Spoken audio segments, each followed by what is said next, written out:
We want a smooth brain. We want an aerodynamic brain, a brain that if you slid it across the floor, it would never stop sliding. Oh, no. I don't... There's something very aesthetically appealing about like an almond brain. A brain that if a zombie bit into it, there's no place to grab on. There's no surface for the teeth to catch. It just slip off. Yeah, like a solid steel brain. Victoria's frowning real hard. Oh, like the Chicago bean.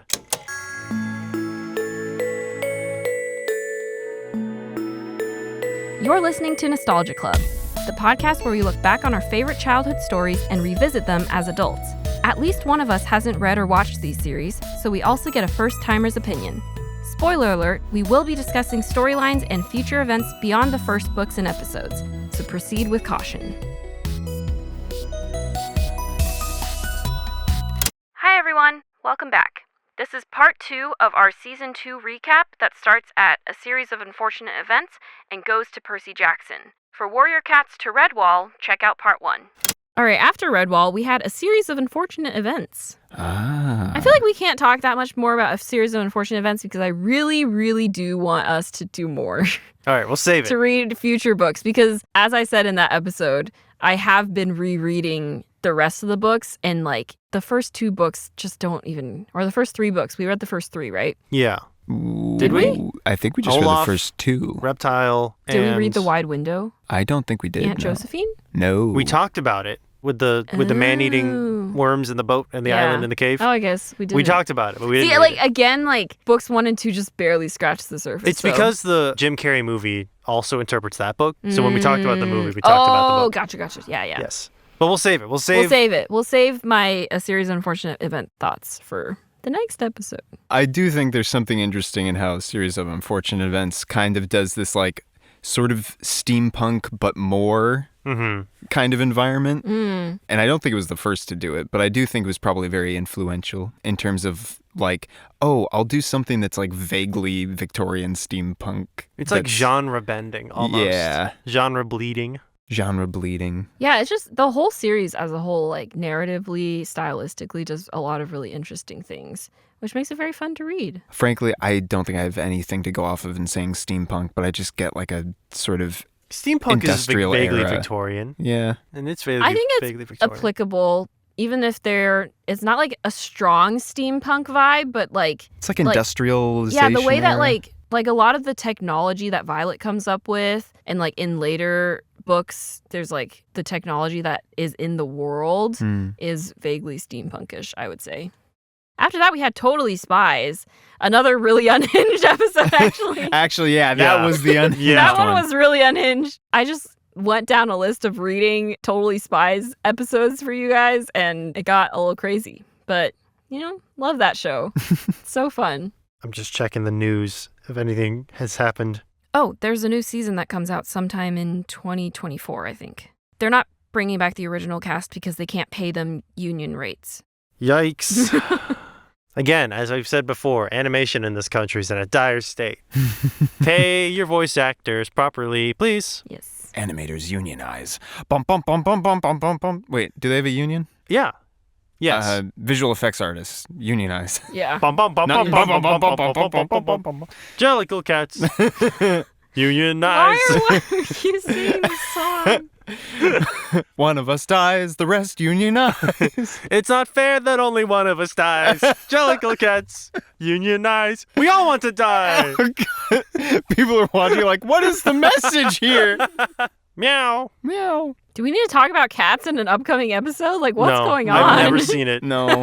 This is all ancillary information I've gotten from my friends who have seen it way too many times. Okay, I see. Well, speaking of spies, after Totally Spies, we talked about the Hardy Boys. Yes. Undercover Brothers. That was also not quite as episode. unhinged as Totally Spies. It was just like a fun, wacky series, and we had a lot of fun with it. Yeah. Not much else to say about the Hardy Boys. They are hardy. They're hardy. They're American. They're capital A. Has anyone burned a CD recently? You know what? I've been doing some cleaning, some spring cleaning.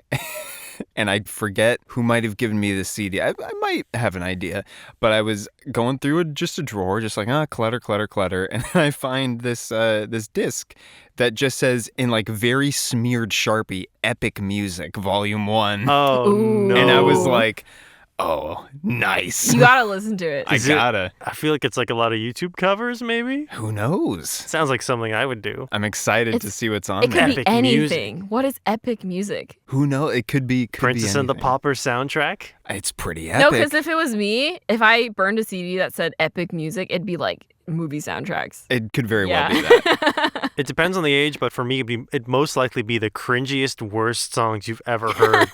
But that's the joy. It would be a lot of Minecraft covers. Epic Music, Volume 1. Click.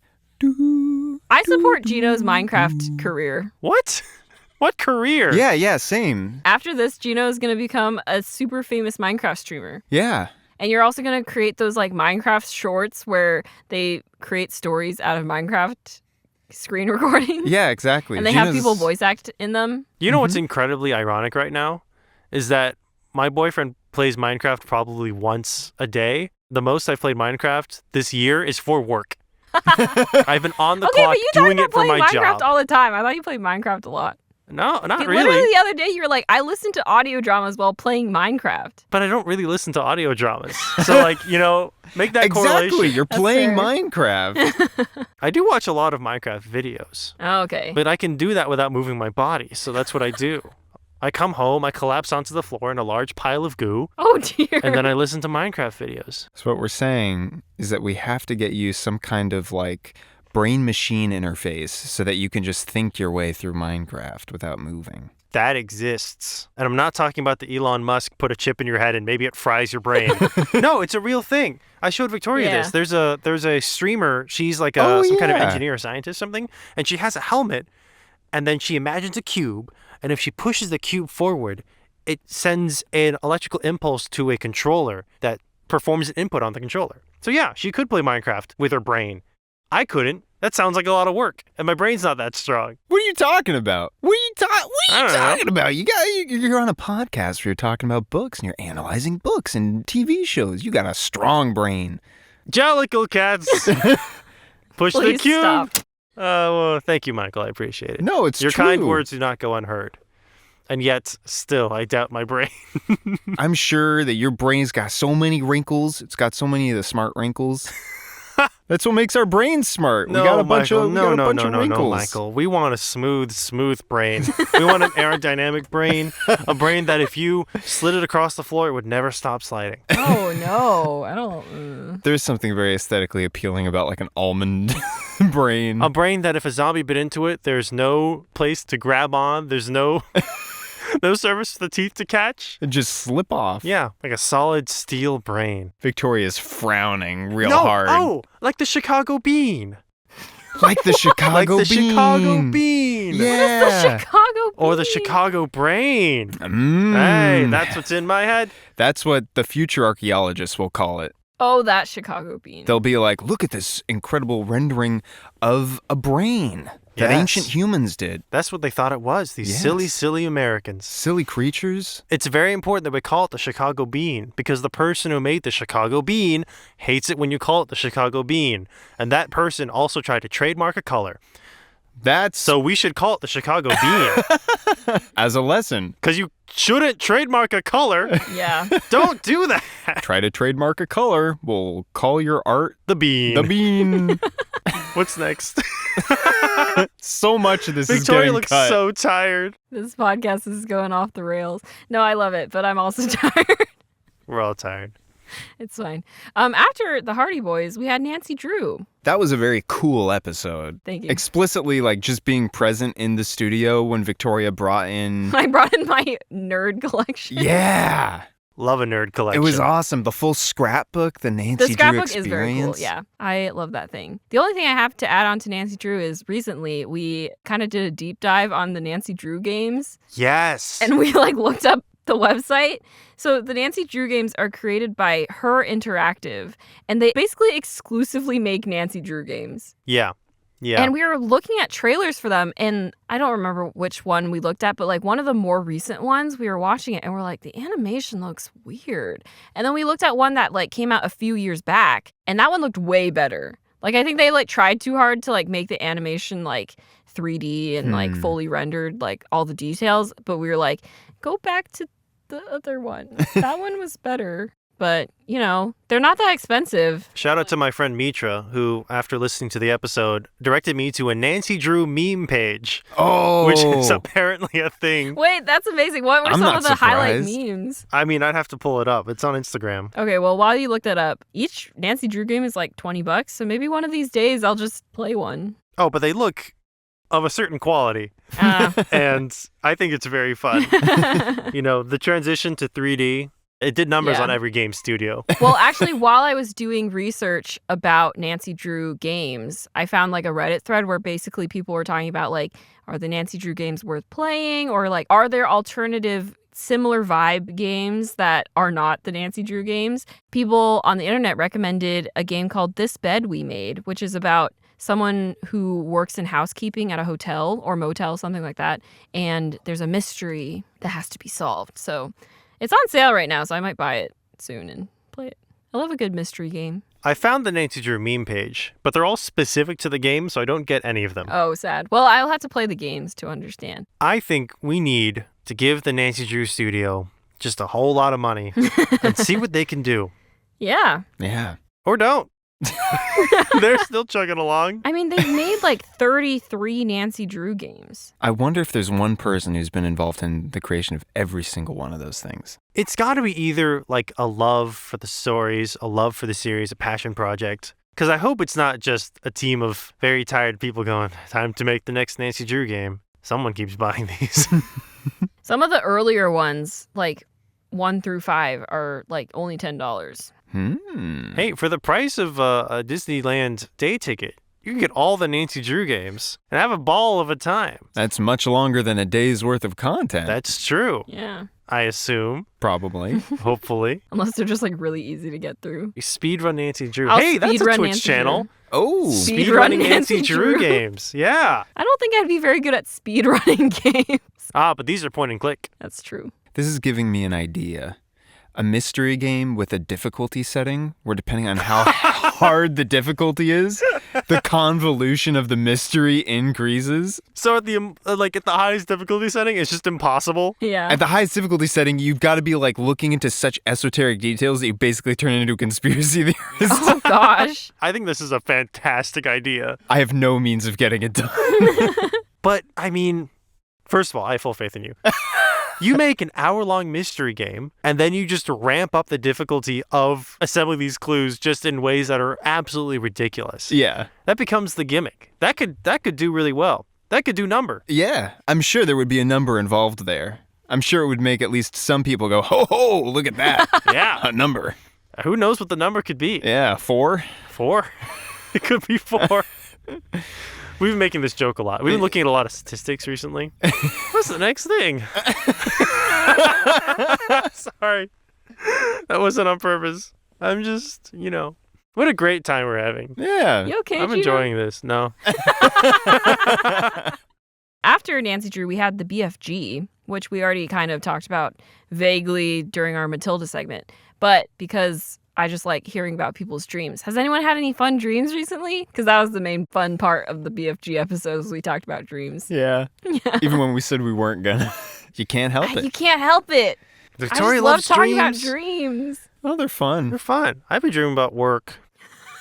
I have work dreams. Victoria Which is said very the same. concerning, actually, because Jino said previously that he never has dreams about work. So the fact that he's starting to have dreams about work is a bad sign. I had basically 5 nights in a row where I just had dreams about work. And I was like, this has got to stop.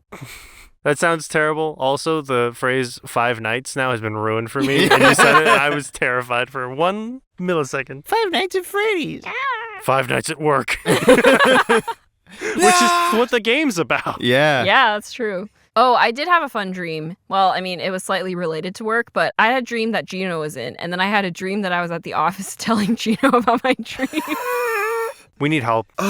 We need help. It's not good out here. It's a bad time out here, even. We go to sleep and it's like nothing's changed. You were also there, Michael. You were at the office. And then I turned around and I said, oh, Jino, I haven't told you about my dream. And then you came to work and you told me about the dream of you telling me about your dream. There are layers to this existence that I don't want us to explore. It's how we express our anxieties. Exactly, yeah. Are we okay? Oh, I'm Really sure. not. Experts say that we're okay. Enough about work. Let's talk about Power Rangers. Honestly, a wonderful episode. Looking back, I feel like I wish I was more prepared to talk about Dino Thunder, but it was one of those episodes again where it's like when I'm the only one who has all the knowledge, it's hard to like really convey everything that I want to talk about. It's a lot of work. It's a burden. Yeah, in one episode. A lot of pressure. One thing that I hope to change for season 3 is I hope to stop consuming the media that we're trying to talk about the night before we record an episode, because otherwise I'm just tired and I don't want to talk about the thing. No, but I have very fond memories of Power Rangers, and maybe we'll talk about more Power Rangers in the future. I really want us to talk about SPD, just because story-wise it's fascinating. But, you know, Dino Thunder's the OG, so can't not. I mean, talk not about literally, Dino Thunder. but no, it's for not. us. Yeah, For us. Someone out there is going to be like, how dare you say that? But it was a good series that you picked, and rather fortuitous that was the one that you and your brother entered on, because as we explored in the episode 3 or whatever is literally like, okay, we're going to give you the lore download on the last 16 seasons of Power Rangers. I was like, this is so convenient for Jino and Michael to just get lore dumped. After we recorded that episode, we also like found one of those YouTube videos that's a compilation of all of the Power Rangers openings. Yeah. And that was pretty fun. Some of them are really long. Yeah, some of them are productions in their own right. Yeah. I think the Dino Thunder one is the best. The Dino Thunder one we picked the good is one. pretty good. Yeah. And We then picked a good one. music-wise, I just really love the Mystic Force one. Yeah. There's something about it. I can't get over the fact that they decided to do magical Power Rangers and then gave them phones. That doesn't track with me. I don't know, but I Very love those isekai. phones. Like, I think they're these- so cool. I these are wanted the one wizards. so bad. They have phones. I don't know. Maybe they thought it would be easier as a marketing tie-in if you gave your like heroic characters phones for them to use rather than like something that would be a little more like genre specific. I mean, come on, they look so cool. They like flip open. They do look It's like a pretty cool. triple flip phone, because not only does it flip open like a regular phone, but then when you press it, then it flips out into a third flip version of the phone. Yeah. I really wanted one of these when I was a kid. I wanted one so bad. I was like, please, You know what it looks can like? I get a Mystic Force morpher? The Mystic Force morpher almost looks to me like an EpiPen where you can also call your mom. I was going to say it looks like a taser. Oh, yeah, it does. A taser where you can also call your mom. Be gone, evildoers! What are you going to do, Power Rangers? Cast a spell. Oh my god, it's a taser! Oh my god, it's a taser! Oh! Hey, Mom, I just tased someone. Back to high school. I have to admit something. I don't know if I actually said it like in the episode, because I think I did realize it either after we finished recording the episode, which is even more embarrassing, or partway through, but there was no place to like talk about it. If you listen back to that episode, the Dino Thunder one, I'm like talking about the differences between the action scenes and like the narrative ones where it's like they filmed it, I think, with different actors or whatever. Yeah. And I'm talking about it with a tone of perplexity and somewhat amazement at how different they are, because I didn't realize while watching that they were two different productions. You didn't know? I didn't know. So I was going, I'm sorry, Michael. I thought you knew this whole time. no, it's a rational thing to expect for someone to understand. But I was just, for a while there, I was going, yeah, it's so wild how like, gosh, it's almost like two different productions, like completely. It's Super Sentai in Japan, and they just take the action scenes and dub them in English and then slap on American actors. Yeah, so if you in listen crazy back, pants. To be it's, fair, yeah. I also, it like took me a second to remember that was the thing that they did. I mean, I don't know. I'm 30. I wasn't 30 then, I was 29. But you'd think someone of this age could probably, who works in entertainment, could look at that and be like, oh yeah, two different productions. I mean, you think it would be common enough knowledge, but I did not realize that. So they got me. I suspended my disbelief. It just means that they blended it so seamlessly that you were convinced. Gino's dabbing. On Mesogog. Dabbing on Mesogog. An interesting title for the episode. Listen, that title was not the best choice for SEO, but it was the best choice for me. You know what? Yeah. Sometimes That's what matters. Yeah. You need a personal win. Well, after Power Rangers, we've got the Chronicles of Prydain. Hey! I lied in that episode. Oh. Whoa. And said that I hadn't read it. And said that I liked it. And I hated it, Michael. I truly believed that I hadn't read the Chronicles of Prydain, and then my brother listened to the episode and corrected me, possibly. Shout out to Jino's brother, by the way. Shout out to my brother. Hi. A huge Nostalgia Club fan. Hey, Jino's brother, if you read the Chronicles of Prydain, that's so great. I'm so glad you did. I know so few people who have. Tangent, but he, for my birthday, embroidered Nostalgia Club hats for me. Oh, with the Nostalgia so Club cool. logo. It's so cool. They're neat. I wish I could wear hats. But he got you hats, but you can't wear them? I just, they don't really work with my head. Yeah. But you know what? I appreciate them. Thanks, Jin Young. He apparently had read up till book 3 or 4 of Chronicles of Prydain, and he assumed that I probably also listened/read them too, but maybe I just didn't recall. We were both pretty young. He stopped because I think some characters got annoying and he just got tired of them and he was like, no more of this. Valid. And I've talked to some other friends who have also read it, and this was a pretty universal sentiment. Oh.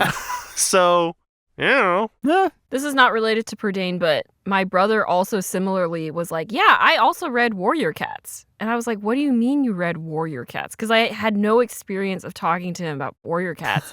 And he was like, yeah, back in the day, I just read whatever you read. As soon as you finished reading it and like you were ready to return it to the library, I just picked it up and read it. Wow. I was like, whoa. A whole nother layer of life. secret book reading behind your back. I mean, like, we did read a lot of series together. Like, we read all of the 39 Clues together. We read a series of unfortunate events together. We watched Pokemon. Like, we did a lot of things together.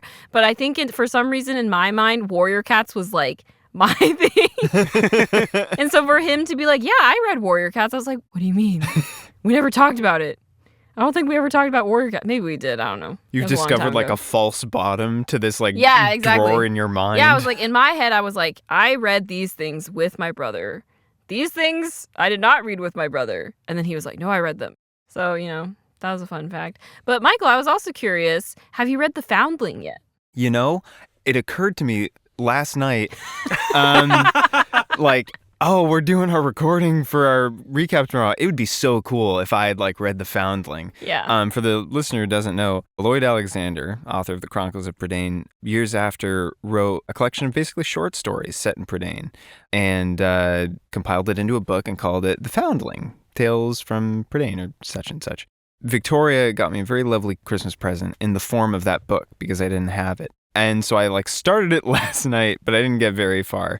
But it is an interesting experience to be revisiting characters that I've like had all of the content of them and their stories like in my brain since I was a kid. And now suddenly I'm just like reading new material that's coming straight from them, written by the author. That's so cool. It's something else, I'll tell you what. What additionally sort of made me think and kind of blew my mind a bit was I was reading like the foreword written by Lloyd Alexander himself. And he talks about how there's basically a whole group of his readership that read the Chronicles of Prydain when they were young and had grown up and still, or had gotten older at least, and had an affinity for the characters still. And, you know, his whole thing was, you know, if there are people who still want it, I'll still be happy to write it or something like that. And it made me think because The Foundling, I believe, came out in like 74 or something. I don't know exactly.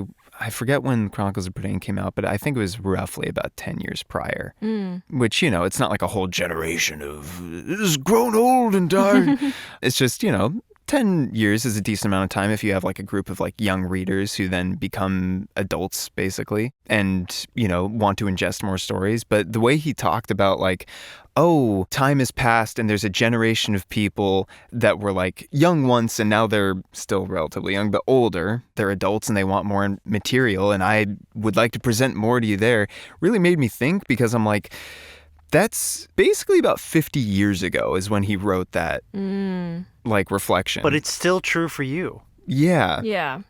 That's cool. The nostalgia he's referring to, I know I said the word, the nostalgia he's referring to of a group of people that were young and then got older and still had that experience was true for me like 30 years after he wrote that all the way up until now, which is about like 50 years. It's so friggin' fascinating, and I'm sure the same has got to be true for The Lord of the Rings, which is even further in the past, that there's this like weird, unique experience that we, I guess, call nostalgia, but it's like there's like a part of you that even as you get older, your experience with like material and art that made you feel a certain way or like sort of expanded your perception of something, living out stories larger than yourself, is like it puts a part of you in like a little time capsule. And even if you don't like have the exact same experience when you read back like Warrior Cats or or anything really, there's a part of you that like accesses that time capsule and goes like, oh, I know exactly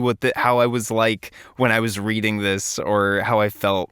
And it's just like, I don't know, the more things change, the more they stay the same. And just really cool how that unique experience, I guess that we call nostalgia, can be not only true in a vague sense of like everyone experiences it, but can be true for such specific works of art that even like many years down the line, individuals can read a piece of art that's very old, relatively speaking. I'm not talking about Chronicles of Prydain anymore. I'm talking about like literally anything that could be hundreds of years old and have a feeling of nostalgia for it, revisiting it just 20 years later in their own life. And meanwhile, the work could be incredibly old. It's just fascinating. That's really cool. You got to have that experience. Yeah. And it just like made me think. And while I was reflecting on that, I was like, oh, I should be reading The Foundling.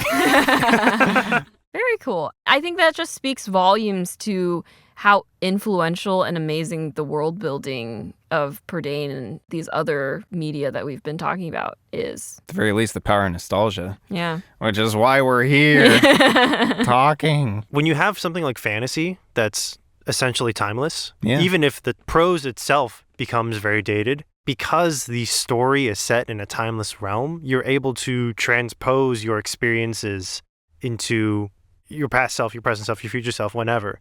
The experience is the same, and so you're able to relive that. Whereas I feel like maybe something like Percy Jackson, which is very much like early 2000s, Yeah. you might have still a wonderful feeling of nostalgia, and you still might be transported back to your younger self. But there's constant reminders of its placement in your life and in history. True. Fantasy, oh, who knows when that was? That was a thing. That's a whole different thing. I love fantasy. Yeah. Yeah. That's very true. So the lesson is, if we want to profit off of nostalgia, we must write fantasy and then we'll never go out of style. People love timeless things, even if they are products of their time. Like Star Wars. Yeah. Why do they have floppy disks? What's up with that? Han Solo's got wired headsets. Honestly, I think that makes sense, though. If the wireless signal goes out, you're like, Luke, I'm here to save you with the Death Star. And then you hear like all this radio chatter that's like, shh, yeah, no, we're under attack, but like I can send you the money pretty soon. And you're like, uh-oh. Well, speaking of Percy Jackson, Is that the that next was our one? last episode. Oh, wow. We went all the way through. We went all the way through. Here we Hey, are. the show came out. The show came out. You haven't watched it yet, Michael. I saw the first episode. Okay. Because I don't have a Disney Plus. That's fair. Victoria and I watched all of it. How are you feeling about spoilers? See, this is weird, right? I mean, because you know the plot. Yeah. But also, You haven't things experienced have changed the adaptation. enough to where we could still spoil things of a story you already know. Well, I know that there have been some changes, if only because I think I follow Rick Riordan on like Instagram, and every now and again he makes a post where it was like, last episode sure was a blast to make. There were some different things, and we were very proud of them. And I'm like, oh, nice. There he goes again. That Rick Riordan. I wish the best for him. And then like that's all I know. Yeah. So, what were your overall feelings on the series? This isn't a podcast about adaptations necessarily, but I feel we must discuss this specific adaptation because not only was Percy Jackson such a big part of our lives, but we did end the previous Percy Jackson episode with a wish for the adaptation to succeed. And so now we must follow up. Yeah. My feelings can be summed up in one sound, and that sound is, You know? That feels about neutral when it comes to adaptations. For people who are fans of the original, like, baseline is just like, Yeah. I can't say I'm disappointed, but I can't say I'm not disappointed. You know? Yeah. Because I think my expectations were too specific, perhaps. Too tailored, too high, maybe. And the product that came out wasn't bad, but it wasn't my show. And it wasn't what I wanted, but just because it wasn't what I wanted doesn't make it bad. Unenjoyable. Yeah. There were lots of changes, more changes than I ever would have expected. Many of the changes perplexed me. Some of the changes made lots of sense to me. Some of them were for correcting story mistakes in the original Percy Jackson book that you can look over because it's in a book form and your imagination kind of takes over. Yeah. Some of them were for the constraints of television. Some of them, I don't know why they did it. And it just bamboozles me. And I can list specific examples if we want. If we want to stay spoiler free, I can just leave it at that. But at the end of the day, I have to say, I wish the actors and the team the best, but I can't say I'm super excited about season 2. I'm glad they got it, but clearly this is not my show, and that's okay. Well, that's a valid take. It's a very self-aware one is the thing. A lot of people will basically have your take, but they'll project like their own like lack of like exuberance onto the production and be like, this was a mess. And it's like, no, it just wasn't your thing. Yeah. And it's like, it's a valid take, but you know, you're doing like what should be considered the normal thing, the healthy thing, and being like, like recognizing like, I guess it's just not for me for one reason or another. Yeah. I mean, it's sad too, because I really wanted it to be for me. Oh, of if course. it was like random show from property I've never read and I go, oh, it's not my thing, then I would just move on. But I have such a deep love for the Percy Jackson world that the fact that there's a part of it that I can't interface with the same way I interface with the rest of it is, you know, sad for me. This isn't like End of Heroes of Olympus, like, it was wow, what was that? Like, I still really love the series. Yeah. This was just like oh, man, dang. Well. No, I get that. I have that for various other properties. Like you said, Victoria, the danger of adaptation is at the very end not a loss. Yeah. And yet, still, I feel a loss. Yeah, as I say that, I think Percy Jackson kind of was like in a different category because there's never been a good adaptation for Percy Jackson. I enjoyed watching the show. I think the cast did an amazing job. Those kids, they're so good. I think for me, it was mainly the pacing, and it was like overscored. But also none of the score was good. Just a lot of music in places where it didn't feel like it needed music, but then when there was music, it felt like almost like a backdrop. Yeah. You want an iconic Percy Jackson theme. You want Percy's theme. You want Annabeth's theme. You want Grover's theme. You want to hear great epic music when they fight something. You want to be called back by maybe like a Sally theme or something. You want motifs in a show like this, in a fantasy adventure show. You want motifs, or at least you want something memorable. Something almost like romantic in style. You want to be able to hum the Percy Jackson music. And which yet I can do for the Chris Columbus movie. Yes, and for the show, I can't. Aww. Even while listening to it. I'm sure Victoria will agree. I can't recall any music from the show. It felt like stock music. Yeah. Which sucks. The highlights for me, Sally Jackson. Sally Jackson. The things that they added for her, because like in the book, she's barely there because she's like there for a minute and then she gets whisked away to the underworld. But they added a lot of scenes with her. Like you get to see her struggle with like this difficult decision of like, how do I raise Percy and keep him safe? From her perspective. Yeah, from her perspective. Which is really cool. Yeah. All of my favorite moments involve Sally Jackson. I thought Luke's actor did, like, there were some scenes with Luke that were really interesting. Definitely, like, the cast, I think, like, kept me tuned in for the rest of the series. But similar to Jino, I was just kind of like, it was okay. I had fun, but overall, like, I wasn't like, yeah, like, that was, like, the best they could have done. But that's okay. Yeah. If we're talking about favorite parts, the Minotaur fight, besides the modern Hollywood impulse of make it as dark as possible, we can't see anything. I watched the Minotaur fight twice, and I was still like, I don't really know what happened. But beyond that, I think the choreography and just the feeling of stakes in that fight, I think they really sold it. I think that was the coolest they could have made it while also keeping it PG. Yeah. I will say, because I watched the behind the scenes featurette for the Percy Jackson show, And I really appreciate that they did a lot of practical effects. And for the car scene, like they fully like rigged the car and like had the actors in it and like they moved the car around. Like they were like really in it.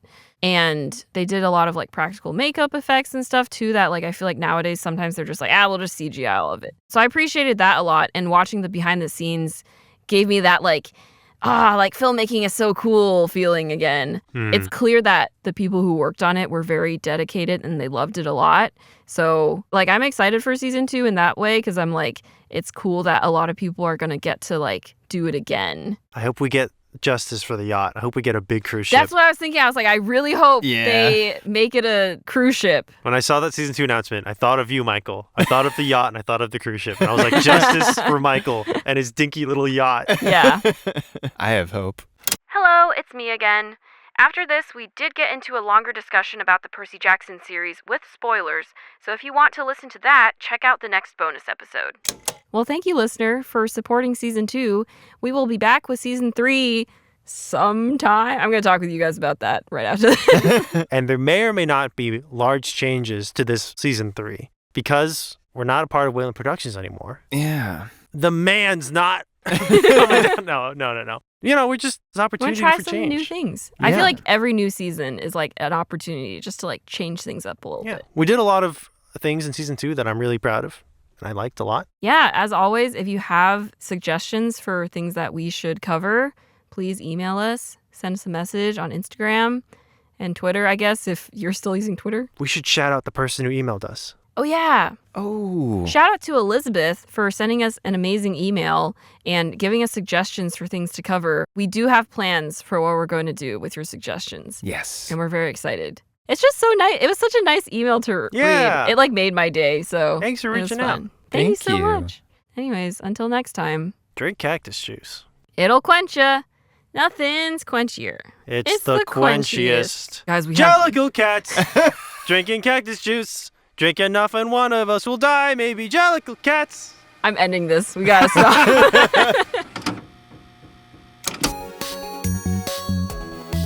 Thank you for listening to Nostalgia Club. If you enjoyed this episode, follow us on Twitter @_Nostalgia Club and on Instagram @Nostalgia Club Podcast. Leave a comment, give us a rating, and subscribe. You can also send us an email with your suggestions for what we should review next at nostalgiaclubpodcast@gmail.com.